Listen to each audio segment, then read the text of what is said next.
नमस्कार, स्वदेश न्यूज देख रहे हैं आप। मैं हूं आपके साथ राखी और बात करेंगे मिशन पूर्वांचल। दिल्ली का रास्ता यूपी से होकर गुजरता है और यूपी की सियासत की यदि बात की जाए तो आपको बता दें कि पावर सेंटर कहा जाता है पूर्वांचल को, और इसीलिए 2022 के विधानसभा चुनाव में सभी दलों का फोकस पूर्वांचल पर है। केंद्रीय मंत्री अमित शाह आजमगढ़ में गरजे तो अखिलेश सीएम योगी के गढ़ गोरखपुर में रहे। हम पूर्वांचल फतह की इसी मुहिम पर आज चर्चा भी करेंगे, लेकिन इससे पहले आपको हम बता दें कि यूपी की सियासत में पूर्वांचल अहम क्यों है। पूर्वांचल में कुल 24 जिले हैं, जिनमें 147 विधानसभा सीटें हैं, यानी यूपी विधानसभा की करीब 33% सीटें अकेले पूर्वांचल से आती हैं। 2017 में भाजपा को इस इलाके में 102 सीट मिली थी। 2012 में अखिलेश यादव की सत्ता का रास्ता भी पूर्वांचल से होकर गुजरा था और 2007 में मायावती के सत्ता पर काबिज होने में पूर्वांचल की भूमिका अहम थी। लोकसभा की यदि हम बात करें तो यूपी की 80 में से 26 लोकसभा सीटें भी अकेले पूर्वांचल से हैं। यही वजह है कि भारतीय जनता पार्टी सियासी तौर पर पूर्वांचल को साधना चाहती है। वैसे यदि पूर्वांचल में बीजेपी को फायदा पहुंचाने के कुछ फैक्टर्स को भी हम यदि समझें यहां पर, तो देखिए ये बहुत जरूरी है जानना कि पीएम मोदी खुद बनारस पूर्वांचल से सांसद हैं। मोदी ने नई कैबिनेट में पूर्वांचल से 2 मंत्रियों को जगह भी दी है और मिर्जापुर से सांसद अनुप्रिया पटेल और महाराजगंज से पंकज चौधरी केंद्रीय मंत्रिमंडल में मंत्री हैं। यूपी के मुख्यमंत्री योगी आदित्यनाथ भी खुद गोरखपुर यानी पूर्वांचल से हैं। उनके मंत्रिमंडल में भी पूर्वांचल के जातिगत समीकरण के साथ साथ बड़े चेहरों को जगह दी गई है। पूर्वांचल के 8 नेताओं को कैबिनेट मंत्री, 2 नेताओं को राज्य मंत्री का स्वतंत्र प्रभार है, जबकि 5 नेताओं को राज्य मंत्री बनाया गया है। भाजपा की कोशिश पूर्वांचल में निर्णायक निषाद समाज को साधने की है। पूर्वांचल के बाहुबलियों अतीक अहमद और मुख्तार अंसारी पर सख्त कार्रवाई कर कड़ा संदेश देने की भी कोशिश है। मतलब साफ है कि 2022 और 2024 में सत्ता वापसी के लिए भाजपा की नजरें पूर्वांचल पर टिकी हैं और ऐसे में अब ये देखना वाकई दिलचस्प होगा कि ये जो कोशिशें हैं ये सियासी तौर पर भाजपा को अगले चुनाव में कितना फायदा पहुंचाती हैं। देखिए, लगातार दौरे हैं, सभी के हो रहे हैं। सपा की बात करें तो दुर्ग आजमगढ़ में अमित शाह दस्तक दे रहे हैं। सीएम योगी के गढ़ गोरखपुर इलाके में अखिलेश यादव 2 दिन से दौरे पर हैं। गोरखपुर में उतरकर अखिलेश सीधे तौर पर योगी को घेरने और चुनौती देने की रणनीति बनाई है। और कांग्रेस की यदि बात करें तो कांग्रेस की तरफ से जो प्रियंका गांधी हैं वो भी पीएम लगातार जो सीएम हैं उनके गढ़ वाराणसी और पीएम के गढ़ वाराणसी और सीएम योगी के गढ़ गोरखपुर में सभाएं कर रही हैं। तो लगातार ये जो सभाएं हो रही हैं और ये सियासी मायने जो हम समझ पा रहे हैं वाकई में बहुत दिलचस्प होने हैं यूपी के इलेक्शन, और इसी पर हम चर्चा करेंगे। सबसे पहले मैं मेहमानों से परिचय करा दूं। कई सारे मेहमान हमारे साथ जुड़े हैं। अरुण राजभर हमारे साथ जुड़े हैं जो कि राष्ट्रीय महासचिव हैं सुभाजपा के। आर्य उस्मानी जी हमारे साथ जुड़े हैं, पूर्व कैबिनेट मंत्री सपा के। राघवेंद्र सिंह जी हमारे साथ हैं, बीजेपी के नेता हैं। और अकील सिद्दीकी जी हमारे एडिटर हैं यूपी से। आप सभी मेहमानों का सबसे पहले तो बहुत स्वागत इस चर्चा में जुड़ने के लिए। और सबसे पहले चर्चा की शुरुआत मैं आर्य उस्मानी जी आपसे करना चाहती हूं, क्योंकि यूपी इलेक्शन और यूपी में जिस तरीके से एक लंबा समय कभी सपा का था, फिर भारतीय जनता पार्टी, तो लगातार जो दौरे हो रहे हैं या पूर्वांचल को जो सेंटर पॉइंट माना जा रहा है या कहा जाता है यूपी की सियासत के लिए, क्या मानते हैं कितना फेरबदल हो पाएगा या भारतीय जनता पार्टी की जो कोशिशें हैं क्या वो सफल हो पाएंगी? देखिए, समाजवादी पार्टी ने पूरी तैयारी कर ली है। जो उत्तर प्रदेश की जन विरोधी सरकार है इसको उखाड़ फेंकने के लिए जो है माननीय राष्ट्रीय अध्यक्ष श्री अखिलेश यादव जी ने पूरी तरीके से कमर कस ली है। जैसा कि आपको मालूम है कि आज रथ यात्रा थी हमारी गोरखपुर में। जो जन सैलाब उमड़ा है वो ये बता रहा है कि पूर्वांचल से भारतीय जनता पार्टी का पूर्वांचल का पूरे उत्तर प्रदेश से सफाया होने जा रहा है। इनके प्रत्याशियों की जमानतें भी नहीं बचेंगी, क्योंकि जो जिन उम्मीदों के साथ जनता ने इनका साथ दिया था उन उम्मीदों पर ये खरे नहीं उतरे। आज रोजी रोटी का सवाल है। मजदूर परेशान है, किसान परेशान है, नौजवान परेशान है। आज जो गन्ना तैयार हो गया है, चीनी मिलें चलने जा रही हैं, लेकिन अभी पिछले साल का जो 14,000 करोड़ रुपया करने का है बकाया, वो अभी तक नहीं दे पाए। अभी गोला चीनी मिल जो है वो पेराई सत्र के लिए तैयार होके चालू हो गई और गन्ना डालना था उसमें डोंगा में, तो बजाय गन्ना के उसमें किसान कूद गए डोंगा में, और वो किसान डोंगा में बैठे हैं, कह रहे हैं जब तक भुगतान नहीं होगा गन्ना बकाया का तब तक फैक्ट्री नहीं चलने देंगे। ठीक। तो ये स्थिति है उत्तर प्रदेश की। और लगातार डेली जो है लोग आत्महत्याएं कर रहे हैं, किसान और मजदूर और व्यापारी सारे लोग आत्महत्याएं कर रहे हैं, लगातार भूख से मौतें लोगों की हो रही हैं। ठीक। बेरोजगार आत्महत्या कर रहे हैं। बेरोजगार अगर अपनी बात रखने लखनऊ आते हैं तो उनको लाठियां भांजी जाती हैं। तो अब इनका कहीं कुछ चलने वाला नहीं है। ठीक है। अब जो है भारतीय जनता पार्टी का सफाया है। चलिए वापस आती हूँ आपके पास। बीजेपी से हमारे साथ राघवेंद्र सिंह जी जुड़े हैं। राघवेंद्र जी, क्यों भारतीय जनता पार्टी एक बार फिर, और वाकई में जो पूर्वांचल को साधने की कोशिश है, या वाकई में एक अच्छा खासा पूरा हमने जो अभी अपनी रिपोर्ट में भी देखा और लगातार जो चीजें हमने देखी, एक अच्छा खासा एक सिनेरियो बनता है, सेंटर पॉइंट यूपी की सियासत के लिए पूर्वांचल को माना जाता है। क्या मुख्य रूप से किया जाएगा, कैसे उनको खींचेंगे, या ऐसी कौन सी उपलब्धियां मुख्य रूप से हैं जिनको लेकर कहीं ना कहीं लगता है कि एक बार फिर भारतीय जनता पार्टी की सरकार होगी? देखिए राखी जी, सबसे बड़ी उपलब्धि तो हमारी ये है, किसी समय उत्तर प्रदेश में पूर्वांचल में अपराधियों का बोलबाला था। अपराधियों का गढ़ कहा जाता था, पूरा उत्तर प्रदेश में पूरा देश जानता था। मुख्तार अंसारी, अतीक अहमद तरीके गैंग वहां पर एक छत्र राज्य था। वहां थाने से लेकर के विभिन्न सरकारी विभागों में उनका कब्जा हुआ करता था। ठेकेदारी प्रथा पूरे उनके हाथ में थी। भारतीय जनता पार्टी ने सबसे पहले आतंक को खत्म करने का काम किया। उसके बाद अब मैं विकास में आ रहा हूँ राखी जी। भारतीय जनता पार्टी ने एक तरह तो पूरे उत्तर प्रदेश में चतुर्मुखी विकास किया है। समाजवादी पार्टी जब सरकार से गई थी तो 17.5% बेरोजगारी दर थी उत्तर प्रदेश की। हमें बहुत गौरव का अनुभव हो रहा है, विपरीत परिस्थितियों के बावजूद, कोरोना काल के बावजूद, 1.5 साल कोरोना काल में ऐसे ही हमारा निकल गया, उसके बावजूद हमने बेरोजगारी दर 6.5% ला करके खड़ी कर दिया। तो इसका मतलब सीधा सीधा है 11% उत्तर प्रदेश से बेरोजगार कम हुए, 11% रोजगार हमने देने का काम किया। इसके अलावा केंद्रीय योजनाएं जो थी, जब समाजवादी पार्टी की सरकार गई थी उस समय उत्तर प्रदेश की एक भी केंद्रीय योजना में उत्तर प्रदेश अव्वल नहीं था।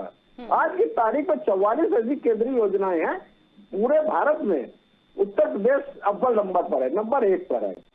हमने सरकारी नौकरियां 4.5 लाख उत्तर प्रदेश में दी। ओडीओपी के माध्यम से 5,000 करोड़ का ऋण दिया। 3.5 लाख नौजवानों को संविदा पे नौकरी दी। 43 लाख लोगों को, गरीबों को आवास दिया। 1.5 करोड़ घरों को मुफ्त बिजली दी। 7 करोड़ लोगों को मुफ्त बीमा दिया और लाखों लोगों को मुफ्त शौचालय दिया। ये तो पूरे उत्तर प्रदेश की बात कर रहा हूँ। इसमें जो है पूर्वांचल के लोगों की भी भागीदारी है। हमने सिर्फ पूर्वांचल एक्सप्रेस वे बनाने का काम किया, जिसकी लंबाई 350 किलोमीटर के आसपास है, जो लखनऊ से गाजीपुर तक गई हुई है। निश्चित रूप से पूर्वांचल का बेहतर विकास हुआ है। हमने जो है अंतर्राष्ट्रीय एयरपोर्ट बनाने का काम किया कुशीनगर में। निश्चित रूप से उससे जो है वैश्विक परिदृश्य में कुशीनगर की बहुत बेहतर भूमिका है। और अभी हमारे माननीय प्रधानमंत्री जी ने 9 सरकारी मेडिकल कॉलेजों का लोकार्पण किया था। उसमें देवरिया, गाजीपुर, मिर्जापुर और आपके सिद्धार्थनगर, प्रतापगढ़, जौनपुर, मतलब 9 मेडिकल कॉलेजों में 6 मेडिकल कॉलेज पूर्वांचल के। इस तरीके से बहुत लंबी फहरिस्त है। हम लोग सिर्फ विकास के एजेंडे पर राखी जी काम करना चाहते हैं। जिस तरीके से। ठीक है राघवेंद्र जी, वापस आती हूँ। 2 मेहमान और भी हमारे साथ जुड़े हैं। अकील सिद्दीकी जी हमारे साथ हैं। अकील जी, यूपी की सियासत की बात करें या पूर्वांचल को सेंटर पॉइंट कहा जाता है, और बहुत सारी बातें अभी देखिए राघवेंद्र जी ने भी कही, आर्य उस्मानी जी ने भी कही हैं। हम असल में यदि यूपी की सियासत देखें या वर्तमान परिदृश्य को देखें तो क्या वाकई लगता है कि भारतीय जनता पार्टी वापसी कर पाएगी, या फिर दूसरी चीज पूर्वांचल को साधने के लिए जितना कुछ करना होगा उसके लिए क्या खरी उतर रही है? क्या समीकरण आप देख रहे हैं वहां? देखिए राखी जी, निश्चित तौर पे बीजेपी चाहती है कि दोबारा पुनः हम सत्ता में वापस आए। उसको लेकर रोड मैप बनाई गई है और जिम्मेदारी अमित शाह को मिली है मिशन पूर्वांचल। निश्चित तौर पे देखिए, लेकिन पूर्वांचल की एक इतिहास रहा है कि वहां के लोगों ने दोबारा किसी को सत्ता में नहीं आने दिया। विधानसभा चुनाव के हर नतीजे को उठा के देखा जाए, चाहे वो बहुजन समाज पार्टी सत्ता में आई वो भी पूर्वांचल से ज्यादा सीटें लेके आई, और 2012 की अगर हम बात करें अखिलेश यादव की समाजवादी पार्टी जब सरकार में आई, सत्ता में आई, तो पूर्वांचल ने उन्हें सराखों पे बैठाया था। वही पुनः उन्होंने इतिहास रचा पूर्वांचल के लोगों ने, और 2017 में बीजेपी को, यानी 14 साल बाद बीजेपी को भी सत्ता में बैठाई है। हालांकि देखिए, पूर्वांचल, उत्तर प्रदेश में कहावत है, अगर दिल्ली को जीतना है तो पहले उत्तर प्रदेश को जीतो, और उत्तर प्रदेश को जीतना है तो पूर्वांचल को जीतो। पूर्वांचल में कहीं ना कहीं जो सीटें आती हैं, वो सबसे ज्यादा सीटें इस समय बीजेपी के पास है, 102 सीटें। सहयोगी दल को मिला ले तो ज्यादा सीटें हैं। तो निश्चित तौर पे, लेकिन जो सहयोगी दल उनके साथ थे उसमें से एक थे सुहेल देव के ओम प्रकाश राजभर। तो अब ओम प्रकाश राजभर जिन मुद्दों को लेकर बीजेपी के साथ आए थे, वो बातें नहीं बन पाई। सत्ता में रहते हुए, मंत्री रहते हुए, उन्होंने कहीं ना कहीं अपने समाज को लेकर जिस तरह सरकार के खिलाफ उतरे, और सरकार को बर्दाश्त सीमा जब बाहर हो गई तो उनको बाहर करना पड़ा। हालांकि देखिए, ओम प्रकाश राजभर ने कहीं ना कहीं सत्ता को और साथ में विपक्ष के दोनों की नींदें हराम कर दी थी इस 2022 के चुनाव को लेकर।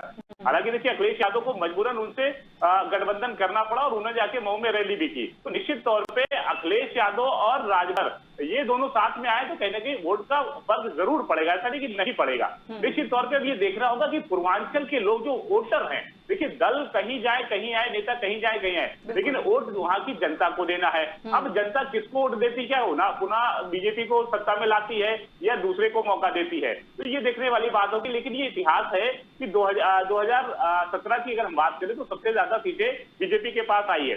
बीजेपी ने जो वादे किए थे अपने सहयोगी दल, देखिए सबसे बड़ा वोट की अगर बात करें तो अनुप्रिया पटेल, उनसे उन्होंने गठबंधन किया, उन सीटों पर बातचीत चर्चा हुई है, वो सीटें उनको देंगे। हालांकि देखिए, निषाद वोट बैंक सबसे ज्यादा प्रभावशाली पूर्वांचल में है, तो उन वोट को साधने की कोशिश अलग अलग गुट हो गए। अब बीजेपी के पास भी एक गुट है, एक समाजवादी पार्टी के पास गुट है। अब ये देखना है कि वो गुट भले ही अलग हो जाते हैं, लेकिन मैं उसी मुद्दे पे आता हूँ कि वोट बैंक जिनको वोट देना है, निषाद का भी वोट बैंक खुद ही वो परिवार तय करेगा, वो समाज तय करेगा किस ओर जाना है। अब इससे कितना फायदा बीजेपी उठा पाती है अपने केंद्र की और राज्य की योजनाओं को लाभान्वित करके, या विपक्ष अपनी बातों से करता है, ये देखने वाली बात होगी। हालांकि देखिए, केंद्र सरकार और राज्य सरकार ने सबसे ज्यादा जो मंत्री दिए हैं वो पूर्वांचल में दिए हैं। 15 मंत्री अगर देखें तो यूपी सरकार के पूर्वांचल में है, केंद्र के देखें तो 4 मंत्री वहां पे पूर्वांचल में है। तो ऐसे में कहीं ना कहीं उस वोट बैंक को भी साधने की कोशिश बीजेपी कर रही है, और अमित शाह मिशन पूर्वांचल में लग गए हैं। पूरे प्रांत 98 जिलाध्यक्षों की जो बैठक की कल हुई है बनारस में, कहीं ना कहीं उस पूर्वांचल को साधने की कोशिश अब बीजेपी ने करना शुरू कर दिया। लेकिन कहीं ना कहीं ओम प्रकाश राजभर ने सभी की नींदें उड़ा के रखी है। बिल्कुल, चलिए वापस आते हूँ। अरुण राजभर जी हमारे साथ जुड़े हुए हैं। अरुण जी, एक बात यदि हम देखें, क्योंकि देखिए ये बात तो सभी ने स्वीकारी है, और जो अभी तक के समीकरण हमने देखे ये बिल्कुल साफ है कि पूर्वांचल जो है वो कहीं ना कहीं पावर सेंटर तो है, और अब कहीं ना कहीं इसे साधने की जो बात है वो भी समझ में आती है। कुल 24 जिले हैं, 147 विधानसभा सीटें हैं, यानी यूपी विधानसभा की करीब 33% सीटें अकेले पूर्वांचल से आती हैं। और निश्चित तौर पर यदि देखा जाए तो 2017 में बीजेपी को इस इलाके से 102 सीट मिली थी, और अखिलेश यादव की सत्ता का रास्ता भी पूर्वांचल से होकर गुजरा। हम तमाम लोगों की बात करें, चाहे मायावती की बात कर लीजिए, चाहे आप अखिलेश यादव की बात कर लीजिए, तमाम लोग जो हैं वो यहीं से होकर निकले हैं, यानी वाकई में सेंटर पॉइंट कहना तो गलत नहीं होगा। ऐसे में क्या लग रहा है इस बार की बात करें, और जिस तरीके से अकील जी ने भी कहा कि एक निषाद जो वहां पर एक बड़ा वोटर माना जाता है, निर्णायक भूमिका उनकी होती है, कितना बदलाव होगा या रिपीटेशन नहीं होता, ये भी एक इतिहास है वहां का, तो क्या माना जाए? देखिए, अब उत्तर प्रदेश के पूर्वांचल की जनता बदलाव के लिए कमर कस चुकी है। जिस तरीके से शकील जी ने कहा कि पूर्वांचल की जनता हमेशा किसी एक के साथ नहीं रही, ये सच है कि पूर्वांचल की जनता को हमेशा ठग का शिकार होना पड़ा। पूर्वांचल की जनता हमेशा उपेक्षा के शिकार रही है। पूर्वांचल में जितने भी नौजवान रहते हैं, ये पलायन करने के लिए हमेशा मजबूर रहते हैं। पूर्वांचल की बदहाली को अगर देखा जाए तो पूर्वांचल में विकास की बातें बहुत करते हैं। माननीय प्रधानमंत्री जी जब 2017 की शुरुआत करने आए थे, उससे पहले यही माननीय राष्ट्रीय अध्यक्ष तत्कालीन अमित शाह जी आकर के बनारस में कहे थे कि पूर्वांचल को हम विकसित राज्य की तरह बनाएंगे, विकसित प्रदेश की तरह बनाएंगे। लेकिन पूर्वांचल के लोगों को, पूर्वांचल में बिजली पैदा होती है, पूर्वांचल के लोगों को सस्ती बिजली नहीं मिल पाती है। आप देखिए, 70 पैसे प्रति यूनिट ये बिजली खरीदते हैं, और 7 रुपए गांव में बेचते हैं और 8 रुपए शहर में बेचते हैं। और गरीब जब बिजली का उपयोग नहीं करता है तो उसके ऊपर 20,000 का बिल भेज देते हैं। उत्तर प्रदेश के पूर्वांचल की जनता जो वादा किया था कि हम पिछड़ी जाति को हम आरक्षण देंगे। यही 20 मार्च 2016 को अमित शाह जी जाकर कहे थे बनारस में कि हमारी सरकार बना दो, हम आरक्षण देंगे, चाहे ये निषाद की बात कर रहे हो चाहे राजभर की बात कर रहे हो। अब निषाद को भी यही लालीपाप कमाना शुरू कर दिए कि हमारी सरकार बना दो, हम आरक्षण दे देंगे। हमको तो दे चुके, हमको तो मिल नहीं पाया। अब ये निषाद को धोखा देने की तैयारी कर ली है। अब निषाद समाज भी कमर कस चुका है कि जब तक आरक्षण मिल नहीं जाएगा तब तक भाजपा वोट नहीं देंगे। और राजभर समाज ने तो स्पष्ट दिखा दिया, राजभरी समाज नहीं, पूर्वांचल की जनता ने स्पष्ट 27 अक्टूबर 2021 को स्पष्ट दिखा दिया जनादेश कि पूर्वांचल की जनता कहाँ जा रही। भाड़े की भीड़ जुटाकर, भाड़े की शब्द बता रहा कि भारतीय जनता पार्टी की अमित शाह जी की रैली में डीएम एसपी अधिकारी लग करके झूठ बोल करके चलो हम आवास दिला देंगे, चलो पेंशन दिला देंगे, चलो राशन कार्ड बनवा देंगे, और गाड़ी में बैठा करके 300-300 रुपया कमा करके भीड़ इकट्ठा किया गया, तब भी भीड़ इकट्ठा नहीं हो पाई। जनता का मूड साफ हो गया है और इनके चेहरे पर भी मूड स्पष्ट दिख रहा है कि जिस तरीके से झूठ बोल रहे हैं। महाराजा सुहेलदेव राजभर के नाम पर मेडिकल कॉलेज बनाने की जो विश्वविद्यालय की बात कर रहे हैं, इनसे मैं पूछना चाहता हूँ कि महाराजा सुहेलदेव राजभर लिखने में क्यों दर्द हो रहा है? लिखो ना पूरा महाराजा सुहेलदेव राजभर विश्वविद्यालय, महाराजा सुहेलदेव शब्द के उपयोग। डाक टिकट जारी किया तब भी महाराजा सुहेलदेव लिखा, मेडिकल कॉलेज बनाया तब भी महाराजा सुहेलदेव। आखिर राजभर लिखने में दर्द क्यों हो रहा है? इतिहास चुराने वाले भारतीय जनता पार्टी को अब पूर्वांचल की जनता माफ नहीं करेगी। पूर्वांचल की जनता इस शौचालय की बात करते हैं ना, आज शौचालय में ढक्कन नहीं है, शौचालय में छत नहीं है, पानी नहीं है। इन्होंने शौचालय, इनका उज्ज्वला योजना जो गैस सिलेंडर की बात करते हैं, मैं बता रहा हूँ 2017 में ये 450 में देते थे सिलेंडर सब्सिडी के साथ, आज 1200 दे रहे हैं सब्सिडी खत्म करने के बाद। ये कहे थे कि हम महंगाई कम कर देंगे, आज सरसों का तेल 270 कर दिया है जो 60 रुपया लीटर मिलता था, आज पेट्रोल का दाम 95 रुपया कर दिया है जो 70 रुपया मिलता था, जो डीजल 84 में है वो 60 रुपया। ठीक है अरुण जी, देखिए एक बात तो है, एक बात बिल्कुल सही है कि राजनीति का रास्ता जो भी हो या सियासत का रास्ता जो भी हो, राजनेता या दिग्गज जो भी करें, लेकिन जनता जनार्दन से बड़ा कोई नहीं होता। उनकी समस्याओं को जो समझेगा, धरातल पर जो जाकर उनकी समस्याओं का निराकरण करेगा, जनता चुनती उसी दल को है। खैर, मुझे लगता है राघवेंद्र जी आप ही के पास आऊंगी। ये आरक्षण का लॉलीपॉप और बहुत सारी चीजें वो जो बता रहे हैं जो आम जनता से जुड़ी हुई हैं, उनका कहना है कि ऐसा कुछ भी नहीं हो पाएगा क्योंकि इन तमाम चीजों में भारतीय जनता पार्टी ने धोखा दिया है। भारतीय जनता पार्टी जो है, ये लोग चाहे कुछ भी कहते रहें, अब ये सुहेलदेव पार्टी जो है वो किस स्थिति में है, कैसे है, वो बेहतर अच्छी तरीके से जानते हैं। हमारे सहभागी भी रह चुके हैं, ये क्यों अलग हुए हैं ये भी बेहतर जानते हैं। इस विषय में मैं नहीं जाना चाहता हूँ। लेकिन जो समाजवादी पार्टी है तो वो हम देख रहे हैं, जैसे ये लगातार 4 बार उत्तर प्रदेश में सरकार में रह चुकी है, बहुजन समाज पार्टी भी रह चुकी है, वो अपने काम नहीं गिनाती है। इन लोगों ने क्या काम किया वो नहीं बताने का प्रयास करते। वास्तविकता ये इन लोगों ने तो ऐसा काम नहीं किया है तो टीवी चैनल पर बैठ करके गिना सके। कभी जिन्ना के पास चले जाते हैं, कभी खुशबू बांटने का काम करते हैं, कभी मंदिर जाने का प्रयास करते हैं। देखिए ये सब कर रहे हैं, चलिए वो सब ठीक है, लेकिन बेहतर होता है समाजवादी पार्टी, बहुजन समाज पार्टी या अन्य जो महत्वपूर्ण राजनीतिक दल है उत्तर प्रदेश में, वो टीवी चैनलों में बैठ करके अपने विकास के कामों को गिनाते हैं। समाजवादी पार्टी के लिए मैं कहना चाहता हूँ, इससे पहले इनकी सरकार थी, इन लोगों ने कौन से काम किए? कोई काम नहीं किए। भारतीय जनता पार्टी जो अगले वर्ष जो उत्तर प्रदेश में होने वाले चुनाव है, मात्र विकास और सुशासन के एजेंडे पर चुनाव लड़ने वाली है, और अपने जो 4.5 साल के कार्यकाल में जो हमने काम किए हैं, मात्र उसी के आधार पर जनता के राघवेंद्र जी, लेकिन समाजवादी पार्टी की हम बात करें, माना कि भारतीय जनता पार्टी की सरकार है, लेकिन एक लंबा समय राज किया है समाजवादी पार्टी ने, वहां के दिग्गजों ने, तो क्यों किया? कुछ तो किया होगा, कुछ तो विकास यूपी का हुआ होगा तभी किया। नहीं, कुछ नहीं हुआ, इसीलिए तो बाहर हुए वो। भाई अगर वो विकास किए होते तो जनता उन्हें क्यों ना पसंद करती? भाई क्या कारण है जो जब 2017 में इन्होंने सरकार छोड़ी थी, बेरोजगारी दर 17.5% थी, हमने उसको विपरीत परिस्थितियों में 6.5% पे जाकर के खड़ा किया। क्या कारण था? उत्तर प्रदेश अराजकता की आग में चल रहा था, हर तीसरे दिन उत्तर प्रदेश में धरने हो रहे थे। क्या कारण था? मुजफ्फरनगर में धरने हो रहे थे, सफाई में लोग जन बना रहे थे, गन्ना से बग्घी आ रही थी सरकारी खर्चों में। महंगाई की बात, राखी जी आप बताइए 100 दिन में महंगाई कम करने के हुई थी, महंगाई नहीं कम हुआ। आप बताइए, बेरोजगारी दूर करने के बाद 2 करोड़ नौजवानों को रोजगार क्या दे पाया? 2 करोड़ नौजवानों को रोजगार। अरुण जी, आप बताइए, किसानों की आय दोगुना अरुण जी, बात पूरी होने दीजिए। आय दोगुना कर पाए? नहीं कर पाए। ठीक है। तो ये झूठ बोलने वाली जो ट्रेनिंग है नागपुर से लेकर के आप लोग टीवी पर बैठते हैं, पूर्वांचल में उत्तर प्रदेश की जनता आपके झूठ का पोल खोल चुकी है। अब आपका सफाया होगा, सुपड़ा साफ होगा। ठीक है। पूर्वांचल ही नहीं, उत्तर प्रदेश का हर किसान, व्यापारी, नौजवान बोलने दीजिए, उनको बख्शाने दीजिए। वर्ल्ड बना चुका है समाजवादी पार्टी, सुहेंद्र भारती भाड़े के भीड़ लाइए। अब जितना झूठ बोलेंगे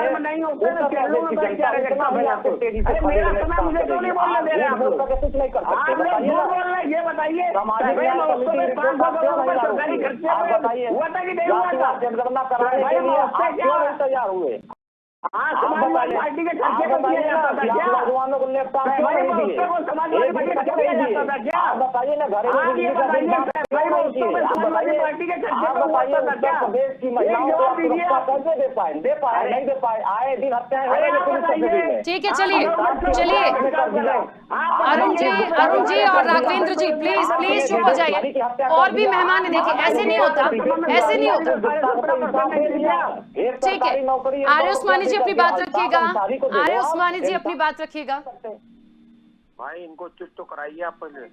फैलाते हैं, बोलने नहीं देते। अभी मैं जब सरकार में होते हैं सड़कों में गुंडे करते हैं, जब ये सरकार में राघवेंद्र जी, अरुण जी, प्लीज मेरा निवेदन है, आप दोनों से प्लीज चुप हो जाइए प्लीज। और भी मेहमान हैं, उस्मानी जी अपनी बात रखिए। बीजेपी के प्रवक्ता भी कह रहे थे कि समाजवादी पार्टी के ने कोई ऐसा काम नहीं किया जो चैनल पे बैठ के बताएं। मैं इनको बताना चाहता हूं कि उत्तर प्रदेश में जो विकास की गंगा बहाई है, जो आज लखनऊ में मेट्रो दौड़ रही है, जो लखनऊ से आगरा एक्सप्रेसवे बना है, जो बच्चों को इंटर पास बच्चों को लैपटॉप बांटा गया, जो इंटर पास की बच्चियों को 30-30 लाख कन्या विद्याधन दिया गया, 30-30 हजार रुपए, 55 लाख परिवारों को समाजवादी आपने लैपटॉप ये उपलब्धियों में नहीं होता। उत्तर प्रदेश ने क्या विकास किया ये बताइए। सभा के प्रवक्ता है क्या? समाजवादी पार्टी के प्रवक्ता है क्या? सभा के प्रवक्ता है क्या? ये विकास होता है क्या? लैपटॉप बांट दिया, मोबाइल बांट दिया, ये विकास नहीं होता। मान्यवर ये विकास तो नहीं आता, आपको पता होना चाहिए। लैपटॉप बांटता का विकास हो पाएगा, वो तो हम भी बांट रहे हैं, वो विकास की श्रेणी में नहीं आता है। अब आपके आप ये बताइए कितने मेडिकल कॉलेज बताए? बेरोजगारी दर कम हुई कि नहीं हुई? 17.5% बेरोजगारी दर क्यों थी? इसकी सरकार में 17.5% बेरोजगारी दर क्यों थी? इसका जवाब दीजिए। 5 लाख उत्तर प्रदेश में कितनी केंद्रीय योजनाओं में अफलता? उत्तर प्रदेश कितनी केंद्रीय योजनाओं में अफलता बताइए आप। आप समझ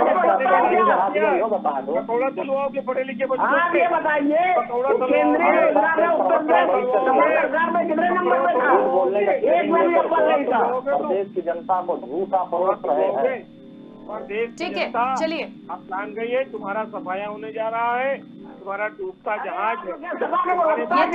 ये मुझे लगता है जनता जनार्दन तय करेगी।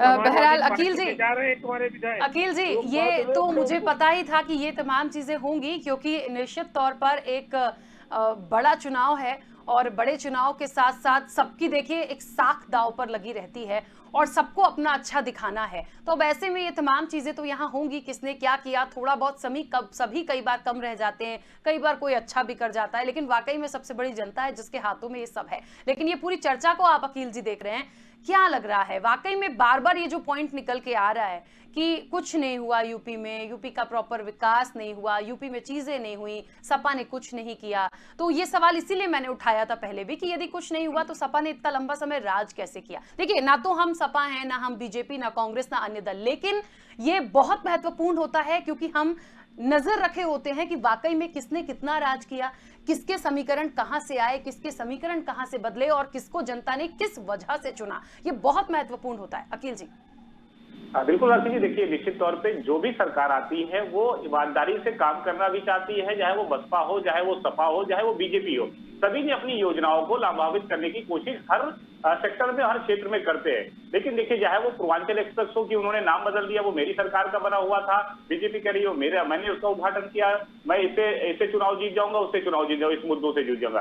हालांकि जो पूर्वांचल का गणित अभी तक रहा है वो रहा है कि उनके हित में किन सरकारों ने काम किया, किसने उनके हित में बात की है। तो पूर्वांचल के लोग जो है वो उस पे वोट करते हैं, वो उस पे बहुत ज्यादा वो देखिए, वोट जब भी चुनाव होता है कहीं ना कहीं जातिगत समीकरण पे चला जाता है, हिंदू मुस्लिम पे चला जाता है, राष्ट्र के नाम पे चला जाता है। तो ऐसे में कहने के पूर्वांचल का जो वोट पड़ता है, उनके वहां की जो जब आप लोग उससे बात करते हैं, उनके जब चुनाव के दौरान जाके क्षेत्रों में, तो उनका कहना साफ होता है कि हम भूखे मर रहे हैं और सरकार केवल बयानबाजी करे तो हम उसे वोट नहीं देंगे। हम जो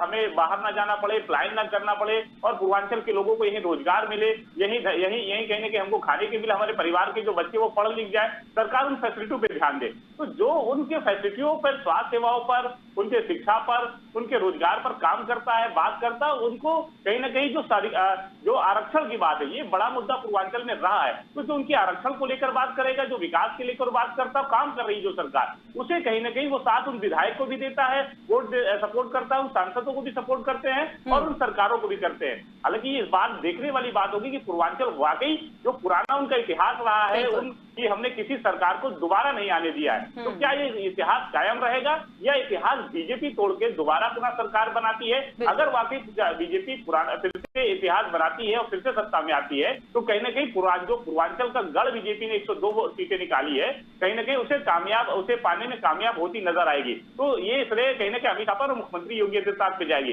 हालांकि अगर इस पर ऐसा नहीं रहा तो कहीं ना कहीं राजभर ने केंद्र लगाई और अखिलेश यादव और राजभर में जितना गठबंधन हुआ है, अगर उसमें कहीं ना कहीं फायदा बीजेपी को नहीं होता, नुकसान होता है, तो कहीं ना कहीं इन्होंने जो चिंता बढ़ाई है, इनके साथ वो जनता अगर जाती है तो एक इतिहास कहीं ना कहीं समाजवादी पार्टी और राजभर रचेंगे। तो राजभर जिस तरह इन मुद्दों को लेकर सरकार के खिलाफ जब थे, उनका फायदा लाभ मिलेगा। लेकिन देखिए, प्रियंका गांधी को भी अलग नहीं किया जा सकता। राखी, जिस तरह उन्होंने बनारस में रैली की है, जनसभाएं की हैं, उससे कहीं ना कहीं जो भीड़ आई, उनकी वोट तेजी जो है वो बढ़ती नजर आ रही है। हालांकि बहुत ज्यादा उम्मीद नहीं हो रही है, लेकिन फिर भी जनता कुछ भी वहां पर करके किसी को सत्ता में बैठा सकती है। चलिए, क्योंकि देखिए समय की सीमा है, क्या होगा वाकई में देखना दिलचस्प होगा। आप सभी मेहमानों का बहुत शुक्रिया इस चर्चा में शामिल होने के लिए।